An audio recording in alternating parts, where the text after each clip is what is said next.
ಎಲ್ರಿಗೂ ನಮಸ್ಕಾರ. Life without filter YouTube ಚಾನಲ್ಗೆ ಸ್ವಾಗತ. ನಾವು ಮೇಕೆ ಶೆಡ್ ನಿರ್ಮಾಣ ಪಾರ್ಟ್ 3ವರೆಗೂ ಆಗಿತ್ತು. ಇವಾಗ ಪಾರ್ಟ್ 4ಅಲ್ಲಿ ನಾವು ಕಂಬನ ಇನ್ಸ್ಟಾಲೇಷನ್ ಮಾಡ್ಕೊತಾ ಇದ್ದೀವಿ.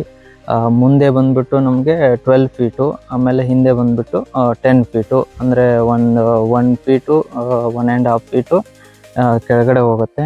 ಟೋಟಲಾಗಿ ಒಂದು 10.5ವರೆಗೂ ಹೈಟಲ್ಲಿ ಮುಂದೆ ಇಟ್ಕೊಂಡಿದ್ದೀವಿ, ಹಿಂದೆ 9ವರೆಗೂ ಇಟ್ಕೊಂಡಿದ್ದೀವಿ. ಅಷ್ಟು ಹೈಟ್ ಸಾಕಂತ, ಯಾಕಂದರೆ ಮುಂದ್ಗಡೆ ನಮ್ಮದು ಮನೆ ಗೋಡೆ ಇರೋದ್ರಿಂದ ಅದರ ಹೈಟ್ ಪ್ರಕಾರ ನಾವು ಇಟ್ಕೊಂಡಿದ್ದೀವಿ. ಎಲ್ಲ ಇನ್ಸ್ಟಾಲೇಷನ್ ಮಾಡ್ಕೊತಾ ಇದ್ದೀವಿ ಕರೆಕ್ಟ್ ಸೈಜು ಕರೆಕ್ಟಾಗಿರಲಿ ಅಂತ. ಅಂದರೆ ನಾವು ಹಿಂದೆ ನೀರು ಬೀಳೋ ಥರ ಮಾಡ್ಕೊತಾ ಇದ್ದೀವಿ, ಮುಂದೆ ಹೈಟ್ ಮಾಡಿದ್ದೀವಿ. ಹಿಂದೆ ಏನಾದರೂ ಇನ್ನೊಂದು ಶೆಡ್ ಮಾಡಬೇಕು ಅಂತಂದರೆ ಅದರ ಪ್ರಕಾರ ನಾವು ಇವಾಗ ಇಟ್ಕೊಂಡು ಮಾಡ್ತಾ ಇರೋದು.